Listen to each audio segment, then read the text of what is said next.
La historia oculta. Aves de guerra.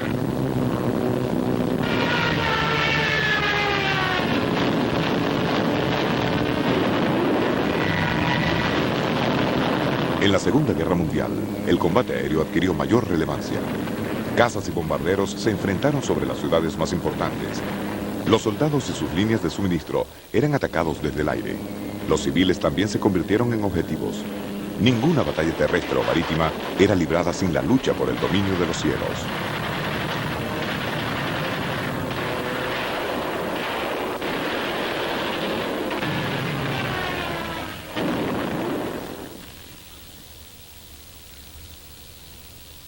Los orígenes del combate aéreo se remontan al inicio de la Primera Guerra Mundial, 30 años antes. Los primeros aviones de guerra, diseñados para observación aérea, estaban hechos de madera, alambres y tela. Portaban armamento liviano y volaban con dificultad. Eran lentos y apenas podían mantener la velocidad con vientos frontales fuertes. Para 1919, al finalizar la guerra, los cazas alcanzaban velocidades de 100 millas por hora y una nueva fuerza de combate estaba firmemente establecida, la Fuerza Aérea.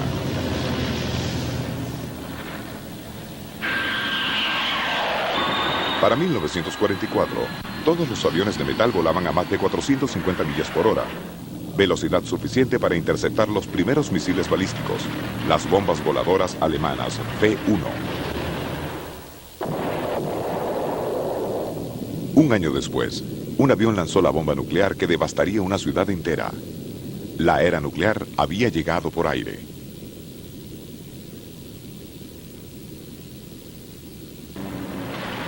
Para la mayoría de las aves de guerra, la vida es corta. Son destruidas en combate o declaradas obsoletas o chatarra. Pero algunas sobrevivieron para relatarnos la historia de cómo la aviación dio forma al siglo XX. En el campo aéreo Duxford, 80 millas al norte de Londres, el Museo Imperial de Guerra Británico ha reunido una de las mejores colecciones de aviones de combate del mundo. Aquí, las máquinas que hicieron historia son reconstruidas y restauradas a las condiciones que tenían en tiempo de guerra. Pero este es un museo diferente.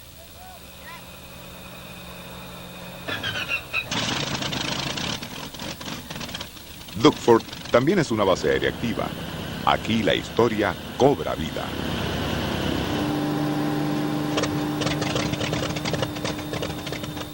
Everything's not shiny or nice here, and airplanes are not always shiny or nice, particularly when they were in operational service. They were dirty and grubby and people worked on them and things like that. And this is what people see here. They also get the sound, because there's an airfield out there, and it doesn't matter if it's a Piper Cub taking off or something like that, but somewhere on the line you hear the roar of a Merlin as a Mustang goes, or a Spitfire, and this is what it's about.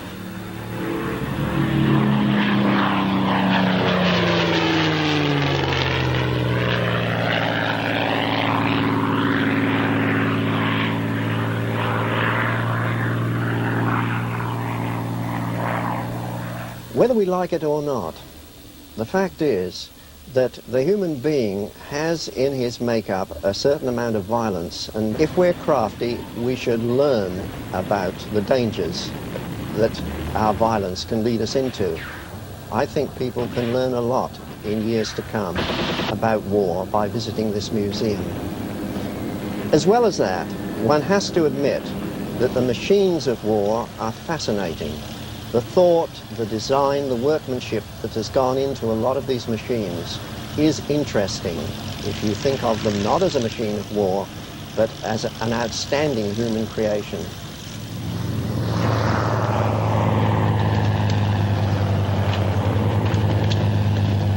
El campo aéreo Duxford fue creado en 1918, cuando los aviones eran aún novedosos y el pensamiento militar se basaba en firmes tradiciones.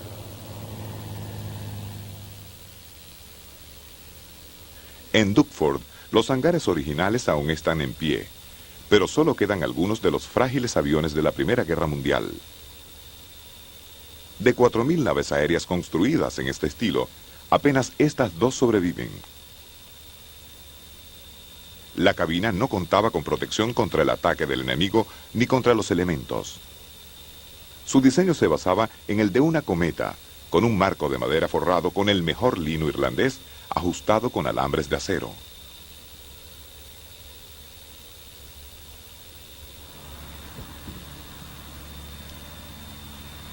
En el periodo entre guerras, cuando la Real Fuerza Aérea redujo sus esfuerzos, los pilotos frustrados convirtieron la aviación en un deporte o abrieron el negocio de transporte de pasajeros en máquinas más grandes, como el Regreso del Dragón.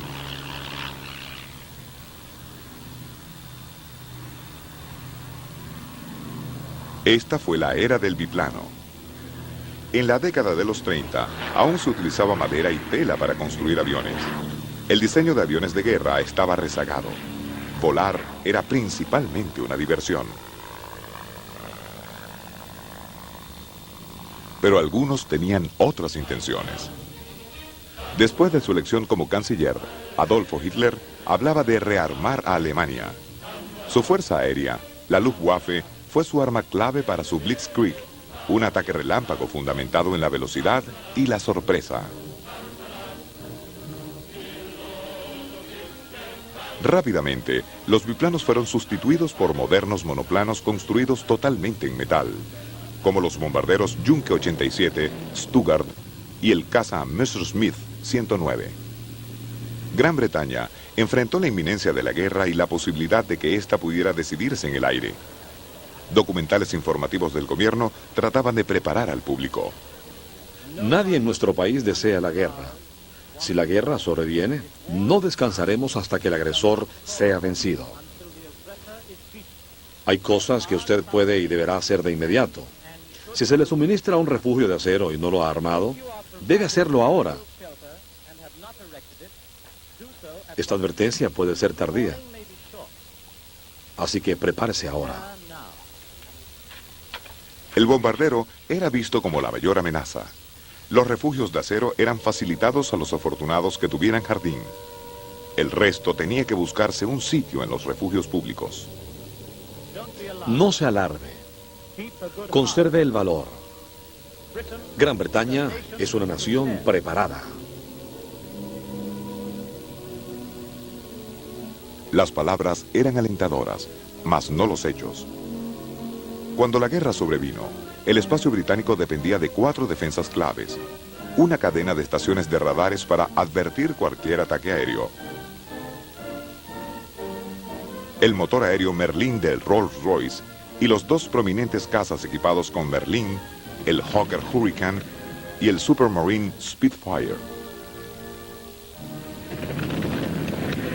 Juntas, estas armas cambiarían el curso de la historia.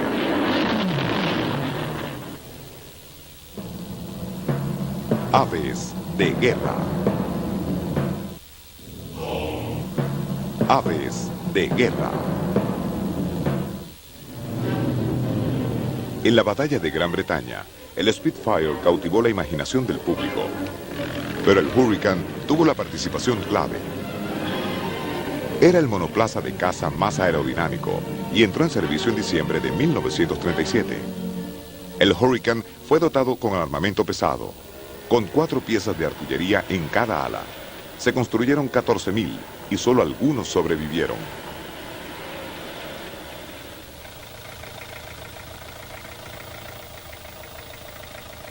Este fue restaurado y dejado en condiciones operativas por un equipo de voluntarios. Tomó 15 años de dura tarea. El Hurricane es un puente entre el diseño de lo antiguo y lo moderno. Su fuselaje tiene una cubierta tradicional con marco de metal y madera. Pero el ala es una estructura hueca, totalmente de metal unida con remaches.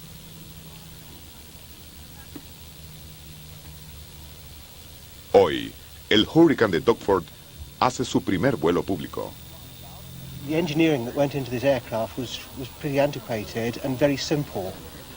If you were to compare this with a modern aircraft, then you'd need considerably different skills because this was purely just a development of an earlier aircraft. In fact, inside where you've got the bracing wires across the fuselage, they've still got the flying wires, which they just pinch from the old biplanes. The difference between this and the Spitfire, which is a stress skin structure, is absolutely phenomenal, because this is sort of bits and pieces, really. The Hurricane was the real backbone at that period. It was built like the old biplanes without the top wing on. That's the way Sidney Cam did it. It was a fabric-covered aeroplane. It was slower than the Messerschmitt, had a wide track undercarriage. It handled well. It took rough ground. Remember, there were no runways in those days. You could punch holes in a Hurricane, patch it up, send it back in the air.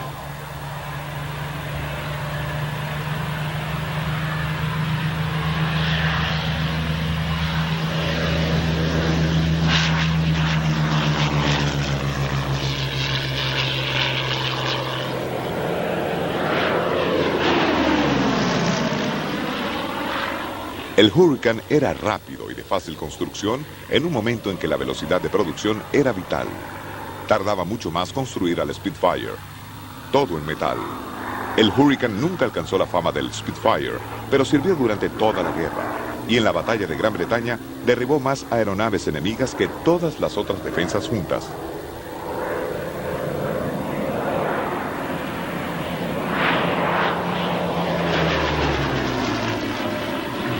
Era aventajado por el Messerschmitt 109, pero probó ser mortífero para los lentos bombarderos alemanes. Su capacidad para resistir daños causados por el enemigo era extraordinaria. Un as alemán se quejó por haberse quedado sin municiones efectivamente descargadas en un Hurricane que sencillamente seguía volando. Douglas Bader comandó el escuadrón 242 de Hurricane de la base Dukeford. Llegó a ser el más famoso de los ases británicos.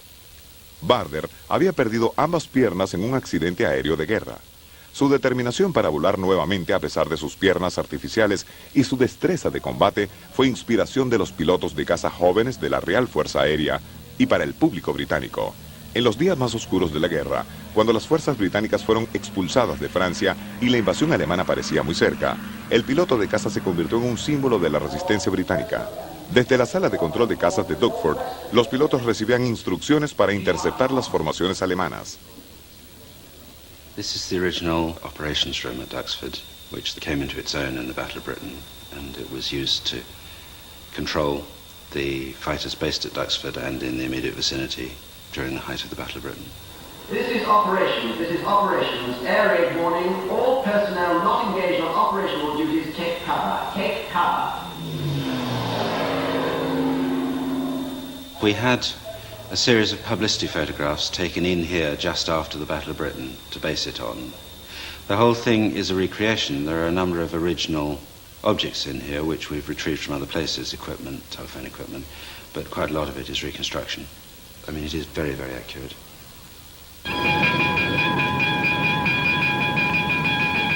En 1938, Dukeford sería la primera base aérea de la cual partirían los revolucionarios Spitfire. Ellos podían combatir a los cazas alemanes en igualdad de condiciones, pero en desventaja numérica.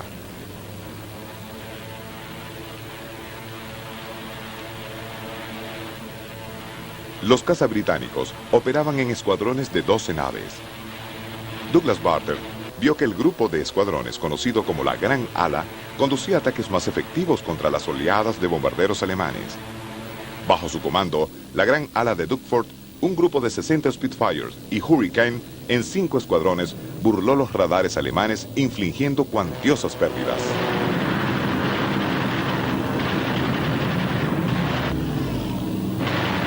En la batalla del 15 de septiembre de 1940, derribaron 42 aviones enemigos. La Real Fuerza Aérea seguía invicta. Los alemanes tuvieron que pensarlo mejor. La invasión de Gran Bretaña fue pospuesta indefinidamente. El poder aéreo había salvado el día. Nadie dudaba de su valor ahora.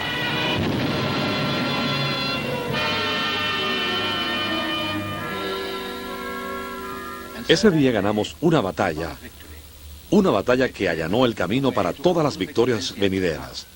La victoria del 15 de septiembre dio tiempo para construir, para organizar, para terminar el trabajo.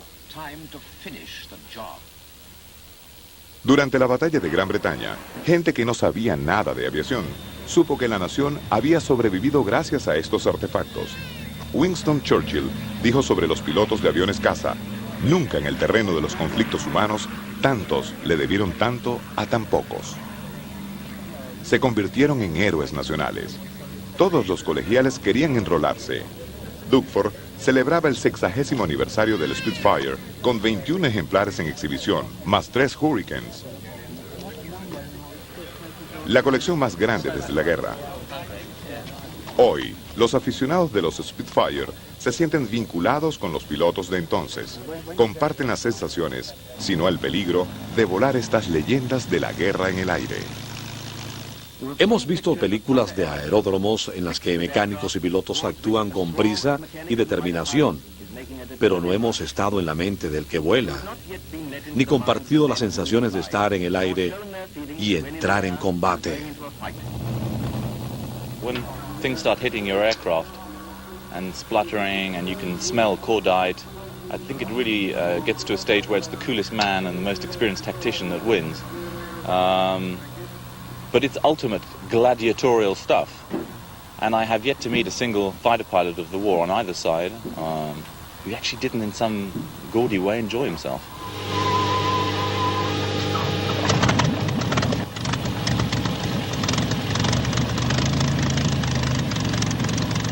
It's a totally different experience from flying more modern aircraft. And one of the main reasons is obviously the historical fact. You're sitting in a piece of history and it smells different. You're kind of dressed a bit different as well. And there's no escaping. The Spitfire is a magical aeroplane. It has qualities and mistakes, which modern aircraft don't have. It's powerful, light on the controls. And I tell you, there's nothing to tell me when I'm up there that I'm living today. It's a real time machine. It's the ultimate time machine.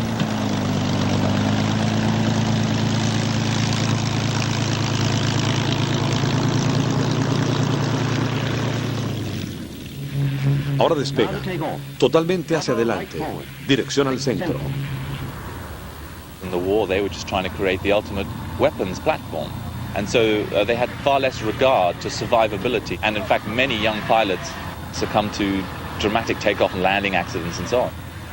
The aircraft are made for killing, and hence they're much more dangerous. They're the edge of a technology. Estabilizar, propulsión normal y subir tren de aterrizaje.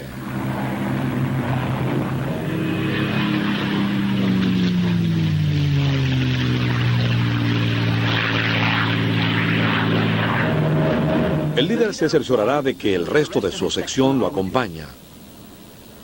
Uno está rezagado y le dice por radio que se acerque, y luego ascienden a la altura de patrullaje.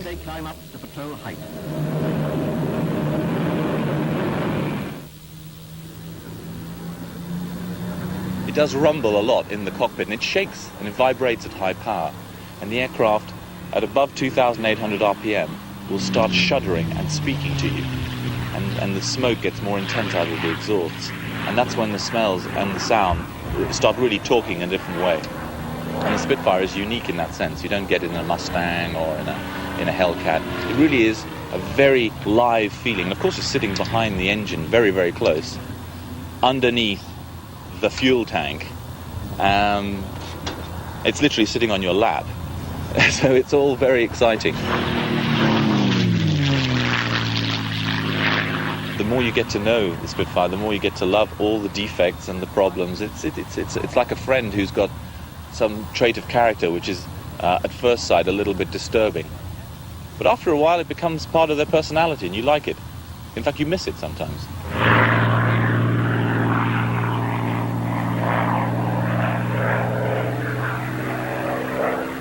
If you haven't flown the Spitfire for many years, or for a season, and you get back in it, it's just like being at home.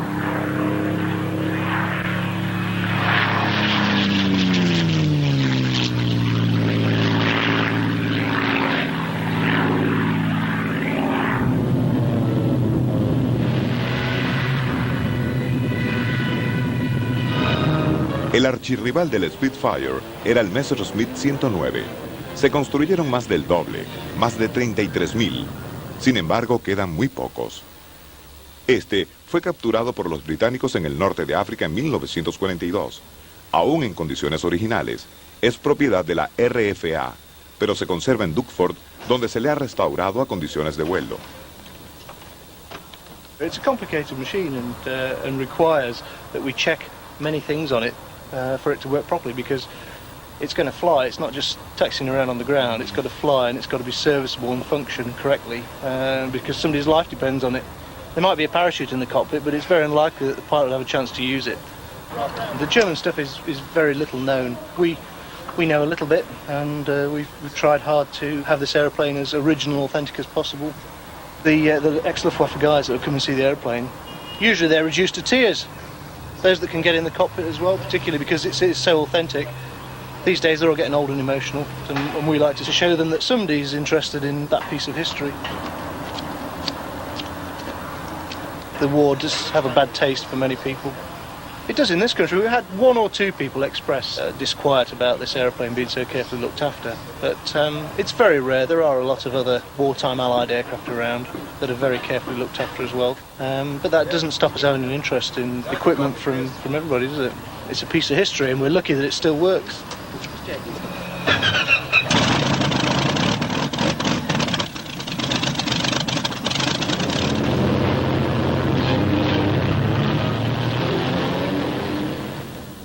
La batalla de Gran Bretaña terminó en empate entre los pilotos de la RFA y la Luftwaffe. Sus artefactos eran similares y cada bando aprendió a tratar a su oponente con respeto.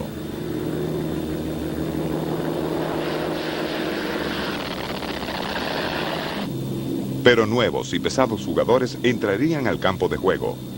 La 8ª Fuerza Aérea estadounidense. Aves de guerra. Aves de guerra.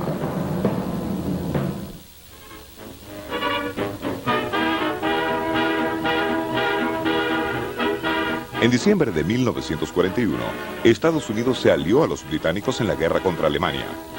En mayo de 1943, el rey Jorge VI y la reina Isabel cedieron el campo Dukeford al Grupo de Combate número 78 y la 8ª División de la Fuerza Aérea estadounidense. Se les mostró los últimos cazas estadounidenses que eran operados desde Dukeford para proteger a los pesados bombarderos americanos. Los últimos cazas americanos, los Trueno P-47. Hélices de 4 aspas absorben la terrible potencia de su motor.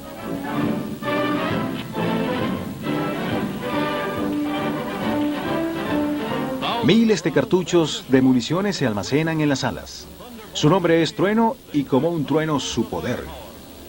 Suficiente capacidad de fuego para darle al Grupo de Combate número 78 una terrible reputación frente a la Luftwaffe, como una unidad de penetración.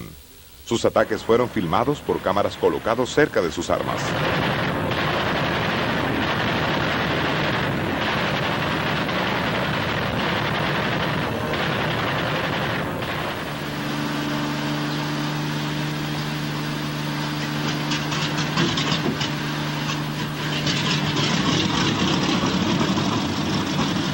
En Dukeford, la presencia americana aún sobrevive.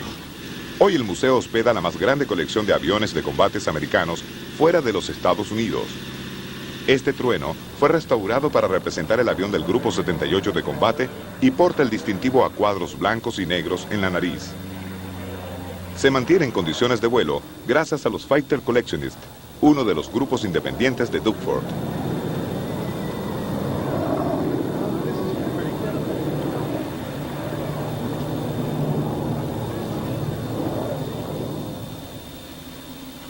Pero este Trueno no volverá a volar.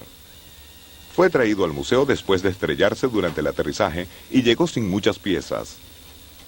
Está siendo restaurado a sus condiciones de entonces. Es una de las restauraciones más ambiciosas que se ha intentado en Dukeford. These things were made by people rather than being made by machines. So much nowadays is made by machines off a computer program. The making now becomes in making the computer program, you then put your stock onto a computer-controlled machine and press a button and go away from it. Duxford has on microfilm a complete set of drawings for this aircraft. And from that we can get down to the component parts, and we can use these drawings then as templates to make formers to produce the panels. And so we can create, and we've got to create on this aircraft because it was written off. What you get is a pile of junk in most cases to start with, heavily corroded. So it's taking aircraft to pieces carefully, drilling out rivets particularly, taking it to pieces, recording, that's a very important aspect, recording what you're doing, either photographing, doing sketches or writing it up in a notebook, because you think, well, great, I'll remember in a year's time where these bits go, but you don't. These are completely unusable, but some of the less damaged ones, like this assembly here, we can drill the rivets out, break it down to its component parts, and use, like the panel that we get there, to make a new panel from. Like this. That is a panel which we have made. That is now ready for assembly. A lot of the parts, of course, when we put the skins on, they will be hidden from view. But the idea, the museum's philosophy, is to recreate an exact replica as far as possible of the aircraft as it would have existed in 1945 in this case. And we do that as far as humanly possible. We do it as well as we can and with as much detail as we can. So we've got the dive brake motor, we've got the rods that operate the dive brake motor, all the wiring is complete. Once the skins go on, that'll never be seen by anybody. And this is one of the panels for the Thunderbolt wing. If I offer this up, you'll see where it fits on the aircraft.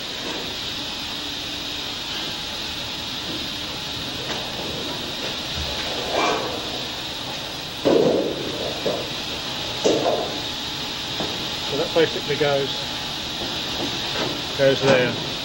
Pins are used to temporarily hold sheets in position and then screw the connection up, and it pulls from the inside and pulls the skin down firmly onto the structure so that when you do the riveting, the skin is in the right position in relation to the rest of the structure.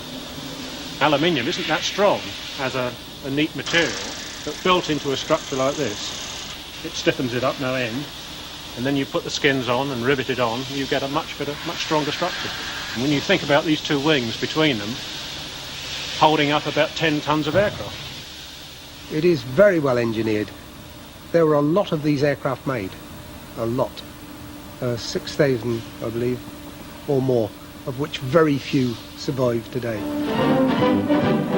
El piloto de prueba sube a bordo, se ajusta la mascarilla y se dispone a volar.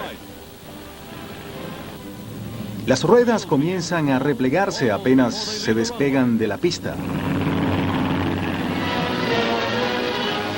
They were on a production line, just churning them out, and they probably thought, well, in a month's time, this aircraft will be shot down and be a pile of junk, probably somewhere in Germany.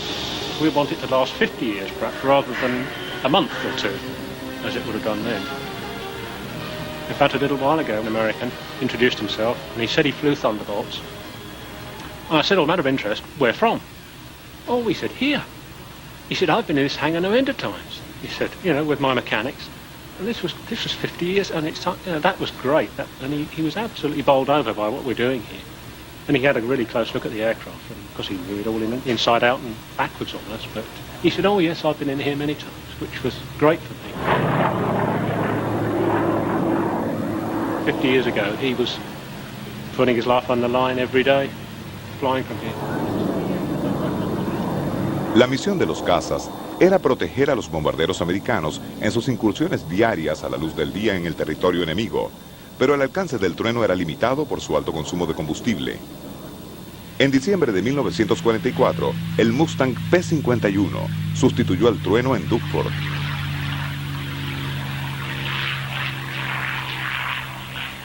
El Mustang fue uno de los cazas más exitosos que se diseñara jamás.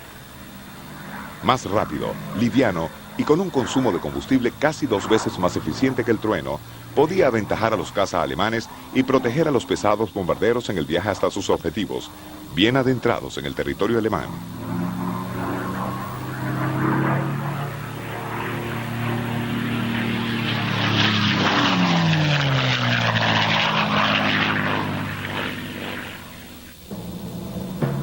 Aves de guerra. Aves de guerra. La campaña aliada de bombardeo a toda hora contra Alemania se tornó en la batalla aérea más amarga y costosa que jamás se librara. Los americanos volaban de día, los británicos de noche. Su principal arma era el pesado bombardero Lancaster.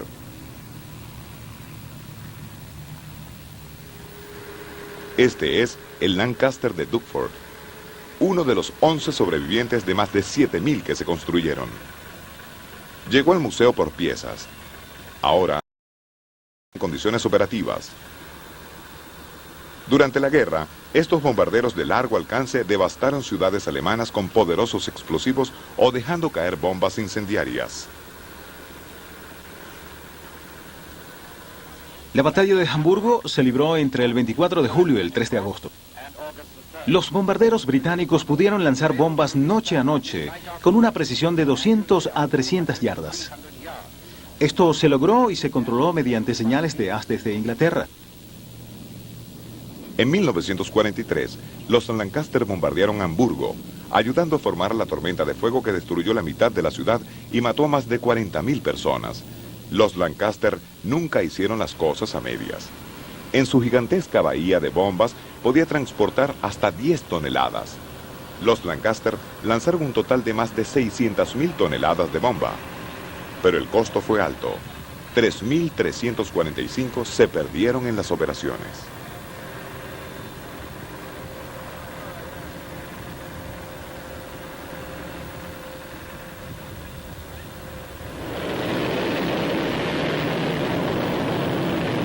La respuesta americana a los Lancaster fue el B-24 Libertador, de los que se construyeron 2 veces y media más que aquellos, más de 18.000, pero casi todos fueron destruidos. En mayo de 1944, Libertadores completos salían de las líneas de producción a una tasa de 30 al día. Al final de la guerra, costaba $100 un trozo de su chatarra. Hoy son casi invalorables. Dukeford logró obtener apenas una sección y restaurarlo requeriría años de intensa labor. What we will try and do is preserve as much as we possibly can of the original. We don't want to replace things unless it's absolutely necessary. We're not restoring it to flying condition, so it doesn't matter if things aren't absolutely 100%. It's been subject to all sorts of modifications since it came out of its service use, and various sections have been cut out and made hingeable and openable, and fittings have been added all over the place, which aren't really relevant to its operational history. So all that has got to be restored back to original condition. As far as the interior is concerned, this is probably more important in many ways than the actual structure itself. The reason why we have an exhibit in the museum is to try and tell the story of how it was used operationally. It was a tool to do a job, and so it's important that the interior is equipped as it would have been during its operational service. So one of the major problems that we'll have with this is actually obtaining all the equipment to go back in it. You can see the pilots' positions up here.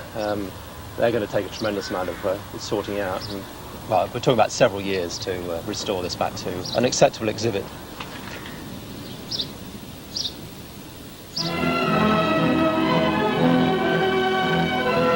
El otro bombardero pesado norteamericano era la fortaleza voladora B-17. Como el Spitfire, cautivó la imaginación del público y alcanzó los titulares. Su reputación fue aumentada por documentales dramáticos como La Bella de Memphis. Estos son pasajeros con boleto sencillo. Y esta es la tripulación de La Bella de Memphis. El escuadrón 324 del 21º Grupo de Bombarderos, un solo avión y una sola tripulación, de un solo escuadrón de un solo grupo, en una sola ala, en un solo aeropuerto, de entre 15 de las fuerzas aéreas estadounidenses. A diferencia del Libertador, las fortalezas voladoras hallaron usos pacíficos después de la guerra y varias sobrevivieron. Se tardó muchos años para lograr la reconstrucción exacta a sus condiciones originales de este ejemplar que una vez se utilizó para misiones en África. To stand here in front of this airplane, the B-17 Flying Fortress, it just brings back a flood of memories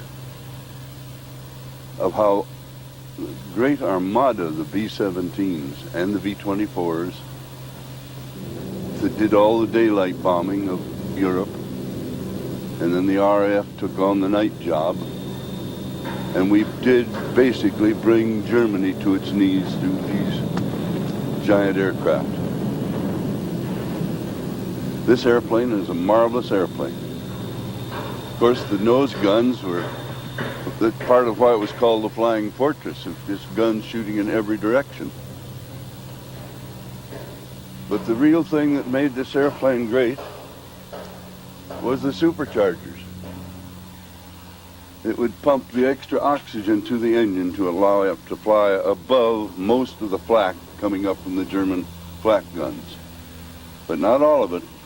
Toward the end of the war, they were knocking a lot of them out of the air.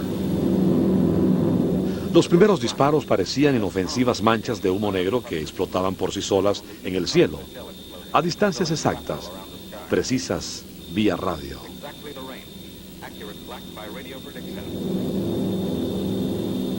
This airplane is probably the best example of a B-17 in existence today. It's been restored down to the last minute detail with the radios, all the navigation equipment, everything as we used it in World War II. There's only a few left in the world of the B-17, the Flying Fortress. And to think that they took the pains to get them back into shape is incredible. You know, it's and you know, parts, most of the parts, I'm sure you couldn't find them, so they have to make them, and they probably have to have a machine shop, I guess, to produce the parts. So it's incredible that they've done this, managed to do it. Well, a Fortress, like most of the wartime aircraft, was expendable. It was built for one purpose, and that was to drop bombs, to destroy, to kill. And we must never forget that. So that in designing these machines, there wasn't much consideration given to the guys who actually had to fly them, to their comfort. We tend to forget that flying in those days was dangerous in itself. An awful lot of young men got killed in flying accidents. So going to war was an added peril. Just think of the discomfort of the crews who flew these things. You wore an electrical flying suit, heavy sheepskin garb. You had to breathe oxygen for perhaps 4, 5, 6 hours, a great discomfort. You had to wear gloves because the fear of frostbite was real. If you took a glove off, you could easily get severe frostbite. It was so cold, 50 degrees below out there at 25,000 feet. Add to that the fact that you were going to war, that your life was on the line. It was a tremendous strain on even these young men, and they were young. The average age was about 21, just kids, we may say today. Scared to death we were, you know. Anybody that says he wasn't is lying. Gotta be. Las manchas negras indican que hay casas afuera, que se esconden tras esa nube o escondidos contra el sol para que te ciegues. Cazas a las 6. Eso es lo que el artillero ve. Un punto en el cielo, el caza. Y el titilar significa que está disparándole.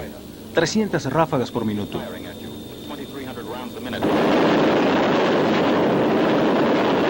It was such a shock to be suddenly hit, and somehow I didn't expect it to happen that way, because I didn't see one airplane. It all came from the rear. And suddenly those two engines out there were on fire. Badly on fire, and we went out of control. And I called the pilot, and he said, "Bail out, bail out." His voice was frantic, and he'd been so calm in all the combat we'd had previously. He was such a calm person, and for him to be yelling, screaming, "Bail out" like that. So anyhow, I immediately took my headphones off and hung them on the gun controls, which are right behind me here, and those headphones, when I hung them there, they just suddenly went up in the air by themselves and stayed there for a second or two. Well, that somehow, that really said, "I'm got to get out of this airplane fast." Come on, you guys, get out of that plane. Bail out. There's one. He come out of the bomb bay. Yeah, I see him. There's a tail gunner coming out. Watch out for fighters. Keep your eye on them, Bill. See any parachutes, Quinlan? 2 parachutes. They'll fly at 9 o'clock. I had one dream one time, about 10 years ago, I guess, that I was actually at a place like this at my age today, visiting a B-17. They let me come into the B-17, and I was so the dream was that I couldn't believe that I remembered every switch, every gadget, the name of it, how it worked, and of course I'm not mechanically inclined. I'm a musician actually, and I was amazed and anyhow I woke up thinking, isn't that amazing? Here I don't think I'm mechanically inclined, and here I am remembering all these gadgets on the front of the airplane. And here I am actually experiencing this right today. I can't believe that I'm here. Aves de guerra. Aves de guerra.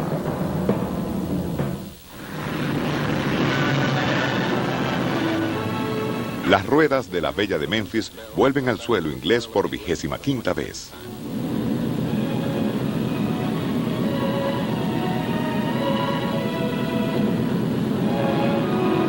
Con 25 visiones de combates en su haber, esta tripulación podía celebrar.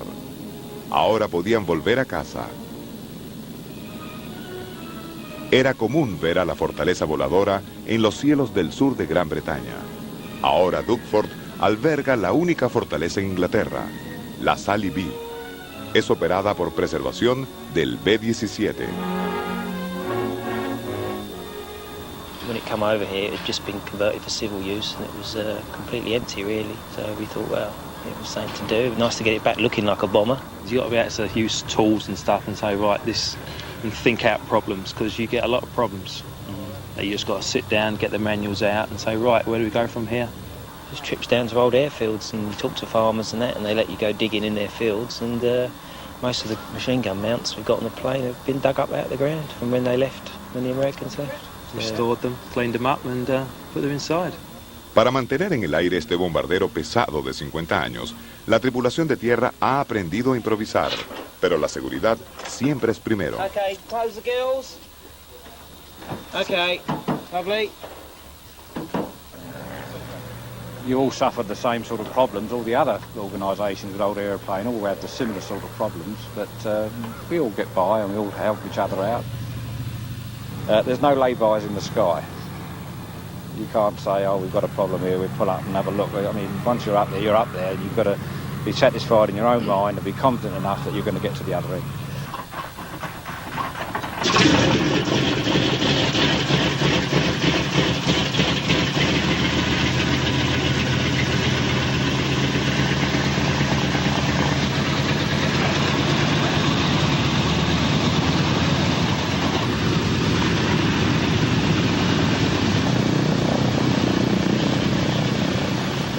Visitors to this museum will look at a machine with indifference, or they will look at a machine with a certain reverence.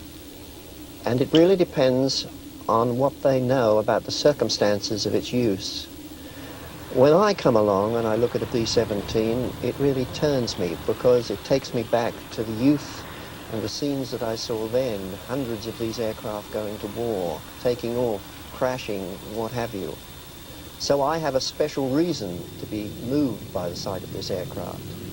But I think it stands as a symbol of those days.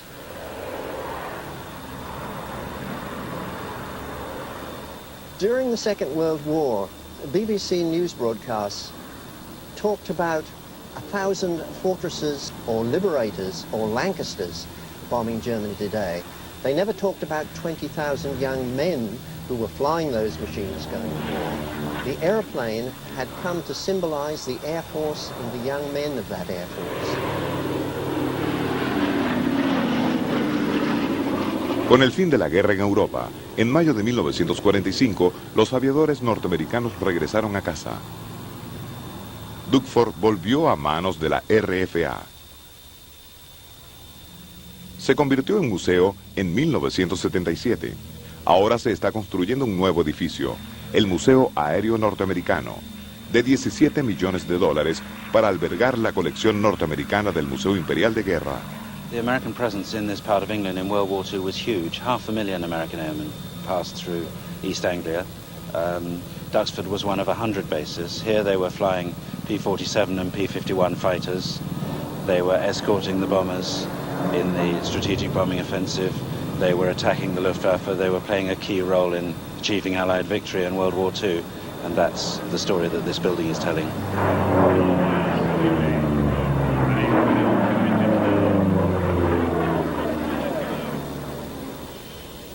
También relata la historia de la postguerra. La mayor pieza en exhibición sería este gigantesco bombardero B-52 que participó en la guerra de Vietnam. Con 4 tripulantes, transportaba la misma cantidad de bombas que 10 fortalezas voladoras que requerían 100 tripulantes. De todos los norteamericanos que volaban desde las bases británicas en la Segunda Guerra. Objetivos a casi 1000 millas de sus bases aéreas y que ni una sola vez retrocederán ante el enemigo.